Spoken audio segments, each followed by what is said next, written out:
de programas sociais e gastos tributários e gastos primários e tal, em que você vai encontrando o caminho de reajustar as contas, reequilibrar as contas, que estão desequilibradas desde 2015. Nós estamos com as contas totalmente desequilibradas. E aí alguém dirá, mas isso foi bom para o país porque o país cresceu? O contrário. O país não cresceu, o país não gerou emprego, o país perdeu posições no ranking mundial, né, de maiores PIBs. O Brasil era a 6ª economia do mundo, passou para a 12ª economia do mundo. Hoje nós já somos a 8ª, de novo. Né? Quer dizer, estamos a duas posições do recorde do governo Lula. Então nós temos que entender assim, ajuste fiscal, equilibrar as contas é necessário no Brasil. O Brasil precisa reequilibrar suas contas. Só que tem que se fazer isso de forma criteriosa, para que as pessoas que dependem do Estado, dependem de oportunidades, possam tê-las, essas oportunidades, e aqueles que não pagavam impostos voltem a pagar, porque estão há mais de 10 anos sem pagar impostos. Agora, você deixa uma grande empresa 10 anos sem pagar imposto, e aí, para fazer o ajuste fiscal em cima do salário mínimo, fazer o ajuste fiscal em cima do Bolsa Família, fazer o ajuste Alguém fiscal... tem que pagar a conta, né? É isso, então é uma coisa criteriosa. Eu sei que tem muito lobby aí. Não tem lobby de pobre em Brasília. Você não tem manifestação de gente pobre pedindo. O que você tem é lobby de empresa, né? Escritório de advocacia. É um inferno isso aqui. E nós estamos conversando com o Congresso dizendo, olha, esses jabutis têm que acabar. Nós temos que botar ordem nisso. A maioria dos ministros até tentou fazer alguma coisa, mas não tinha força para conseguir.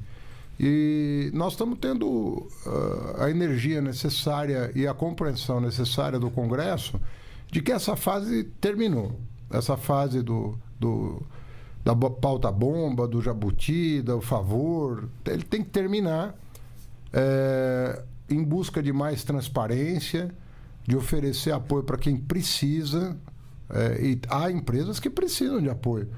Indústrias nascentes, áreas estratégicas, áreas que são sensíveis. Né? Você pega o Plano Safra. Né?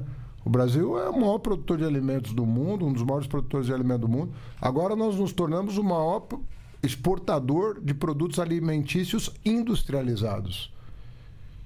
Então nós temos que encontrar o caminho do equilíbrio. Agora, estamos gerando emprego? Muito. Nós geramos em 7 meses 1,5 milhão de empregos no Brasil. Entendeu? Nós estamos batendo recorde de geração de empregos. Então você pode ter certeza, hoje o nosso problema é oferta de mão de obra, não é demanda. Demanda, você conversa com qualquer empresário de qualquer setor. A pessoa vai dizer assim, eu estou com dificuldade de contratar. Eu preciso contratar, eu quero expandir meus negócios. Então nós temos que compreender que esse é o momento de fazer essa correção de rota.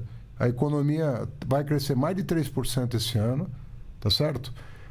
A geração de emprego vai ser recorde esse ano, e nós não podemos nos acomodar. Nós precisamos perseguir os nossos objetivos para que esse país volte a ter finanças robustas. Nós já temos reservas cambiais acumuladas desde o período do presidente Lula. Nós não temos dívida externa. Nós temos que controlar agora a nossa dívida interna. Esse juro tem que cair para que essa rolagem seja sustentável. E o Brasil voltar a crescer acima da média mundial. Depois de 10 anos crescendo nada, crescendo muito pouco.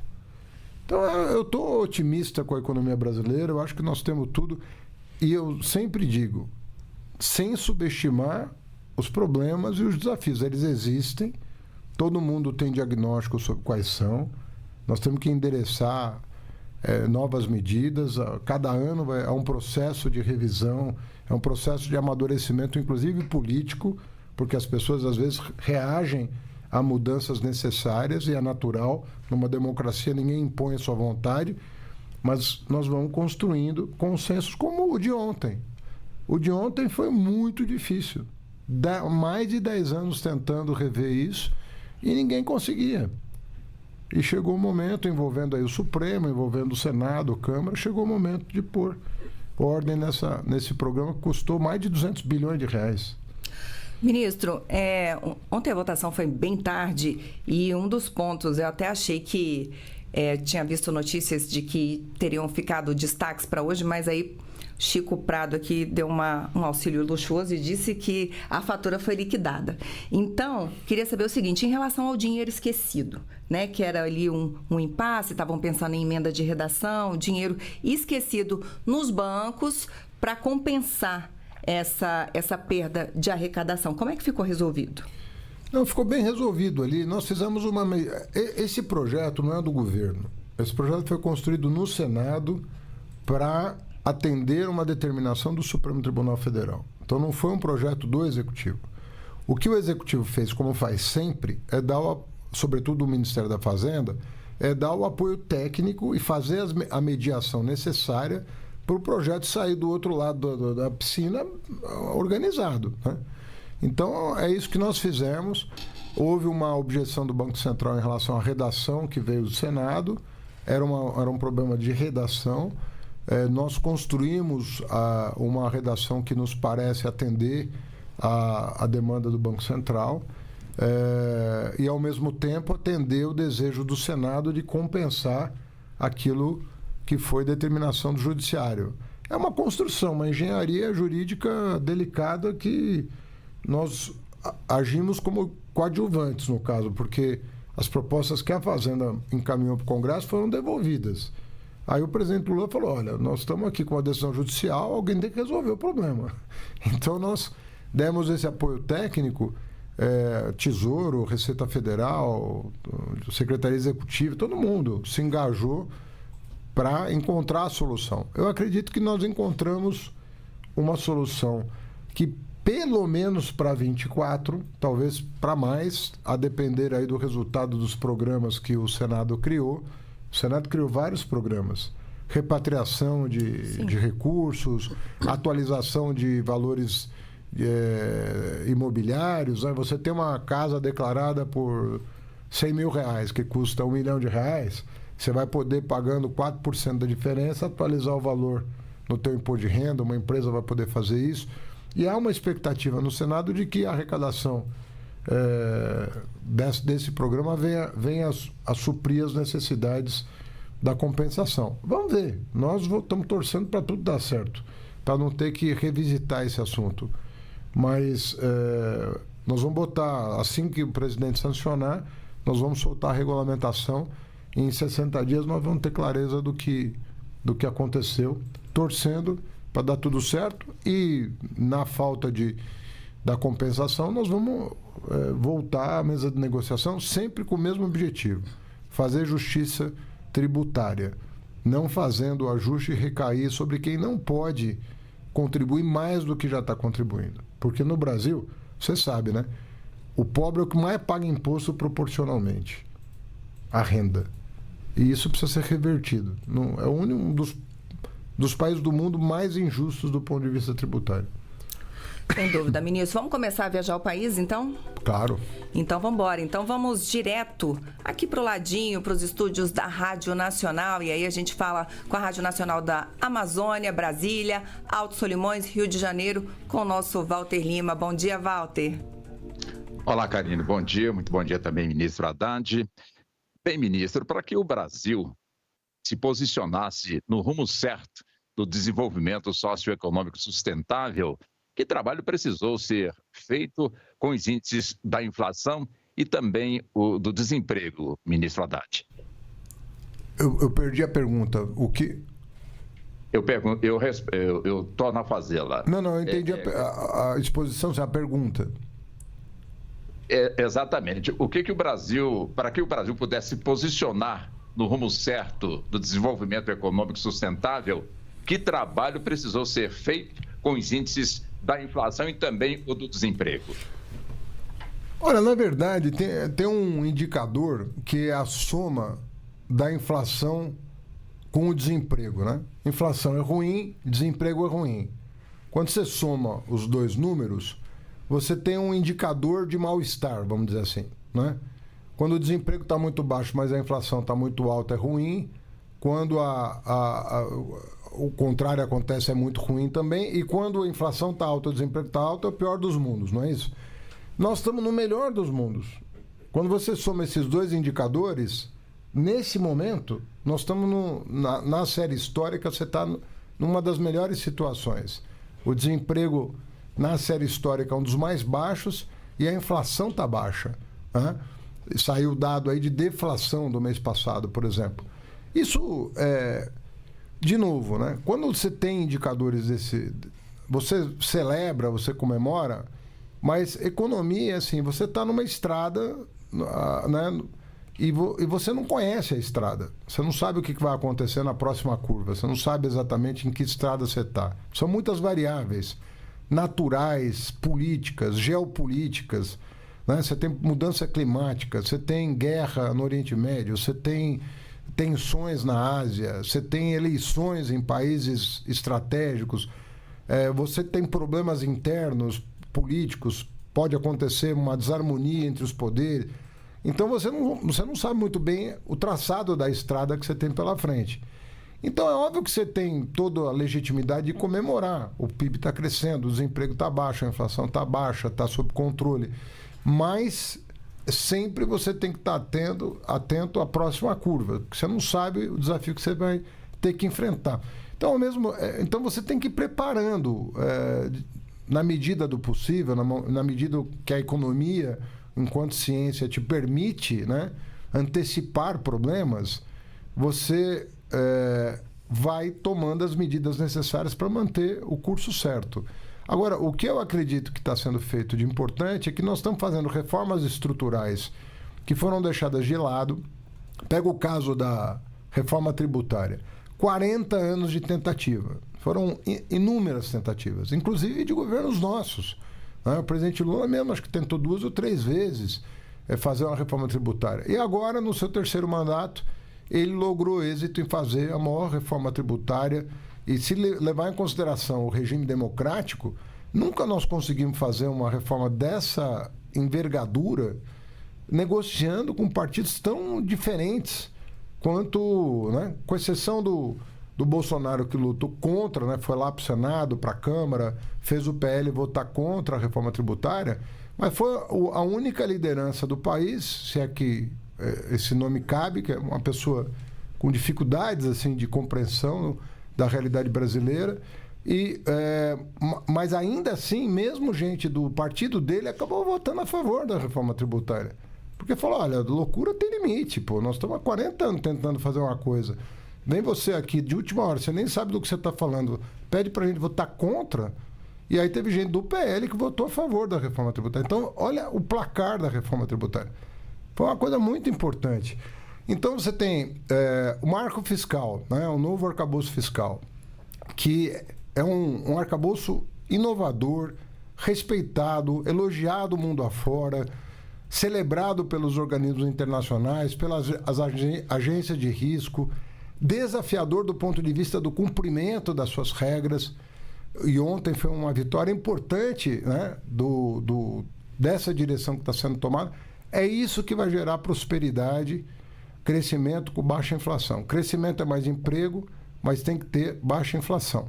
Então, quando a soma de desemprego com inflação é baixo, né, quando o número é baixo, significa que nós estamos na melhor situação econômica que nós podemos estar, que é controlar a inflação sem deixar, sem comprometer o crescimento. Então, controlar a inflação sem comprometer o crescimento é uma parte do sucesso da economia. Não é tudo, porque a economia depende de aumento de produtividade, de investimento em setores estratégicos, de segurança energética, de segurança alimentar, de recuperação de pastagem, de transformação ecológica, de regulação de setor. A economia é um negócio muito amplo, crédito, mercado de crédito, mercado de capitais. E nós estamos fazendo uma série de reformas em todas essas áreas para cada ajuste num parafuso melhora a máquina, ela anda melhor, né? Então, e o Congresso tem respondido muito adequadamente. O Congresso tem uma agenda importante de um ano para cá, né? Desde o começo do governo, nós estamos mandando até projetos de lei difíceis de serem digeridos, compreendidos e ainda mais aprovados. E o Arthur Lira e o Rodrigo Pacheco têm sido 2 lideranças muito moderadas no sentido de aproximar os diferentes em proveito de uma agenda de reestruturação da economia brasileira. Felipe Igreja, CBN Brasília. Bom dia, meu querido. Bom dia, Karine. Bom dia, ministro, todos que nos acompanham. Ministro, o senhor disse que no Brasil, proporcionalmente, o pobre paga mais imposto. Então, eu queria tentar entender como é que está essa questão da reforma do imposto de renda. O presidente Lula recentemente vem reforçando em entrevistas e eventos essa promessa de isentar do imposto de renda quem recebe até R$5.000 por mês. Só que a gente já está indo para a reta final do segundo ano de mandato. No orçamento de 2025, que é o terceiro ano do mandato, não tem previsão, nenhuma medida nesse sentido, nenhum reajuste da tabela do imposto de renda, ou seja, está restando apenas 2026, que é o último ano do mandato, que é ano eleitoral também. Queria entender qual milagre, qual medida vai ser adotada para garantir essa promessa. O senhor recentemente disse que já encaminhou essas medidas da reforma da renda para o presidente Lula debater com os ministros. O senhor consegue adiantar alguma dessas medidas? Olha, isso está na alçada da presidência da República agora, né? Nós apresentamos para o presidente, que o presidente de fato se comprometeu com essa... Aliás, não só ele, né? O adversário dele também, né? Que teve 4 anos para fazer e não fez, né? O Bolsonaro prometeu isentar o imposto de renda até R$5.000 e o que ele fez foi ficar 4 anos sem corrigir a tabela do imposto de renda. Nós já corrigimos 2 vezes a tabela do imposto de renda, então não é que nada foi feito, pelo contrário, né? Nós saímos aí... se você pegar a tabela do imposto de renda que o presidente Lula herdou e os reajustes que foram dados, nós tivemos 2 reajustes da tabela do imposto de renda anunciados no 1º de maio do primeiro ano de governo, no primeiro trimestre deste ano já foi feito também. Então, nós estamos nos aproximando dos R$3.000 já de isenção. Então, só qualificando a tua pergunta, nós já fizemos muito mais do que o governo anterior fez em 4 anos. Mas o presidente pediu, encomendou da área da Fazenda, Felipe, estudos que permitissem chegar no último ano do seu governo a cifra de R$5.000. E nós apresentamos para ele alguns cenários. Eu não posso antecipar porque eu só posso falar quando ele validar um dos cenários, que aí é uma proposta oficial do governo federal. Então, ele está nesse momento, nós estamos aí com uma agenda, terminando a agenda do primeiro semestre, né, com essa questão que foi resolvida ontem, e assim que o presidente entender conveniente, ele vai chamar outros ministros, né? O ministro Rui Costa já está informado das propostas e dos cenários, mas ele deve bater o martelo em torno disso em algum momento do futuro próximo, né? Nós temos aí um tempo relativamente longo para aprovar a medida. E os cenários todos prevêem essa possibilidade de cumprimento dessa proposta. Então, eu não posso antecipar porque ele precisa validar antes, mas já está no âmbito do Palácio do Planalto. Ele já está informado, ele fez uma reunião com a equipe da Fazenda no Alvorada com muita calma. Foram quase 2 horas de reunião em que nós apresentamos os detalhes, mostrando um caminho possível para essa proposta. Me parece consistente, muito consistente a proposta que foi formulada pela área técnica, e ele se animou a falar do assunto porque ele entende que pelo menos um dos caminhos oferecidos parece bastante promissor do ponto de vista econômico e do ponto de vista político. E se você chegou agora, não saia daí. Hoje a gente recebe o ministro da Fazenda, Fernando Haddad. Ministro, vamos seguir aqui com os colegas. A gente vai para Salvador, Rádio Metrópole. Mário Kertz, ótimo dia para você. Muito promissor do ponto de vista econômico e do ponto de vista político. Olá, ministro Haddad, é um prazer conversar com você. Eu gostaria de... Primeiro, dizer que esse elogio seu ao presidente do Senado da Câmara, a gente entende. Mas só tem uma pergunta rápida. Quando é que o governo um país com tantas desigualdades, vai propor imposto sobre as grandes fortunas, ministro Fernando Haddad? Ô Mário, muito prazer em te rever. Faz tempo que não te encontro pessoalmente. Um prazer estar falando com você.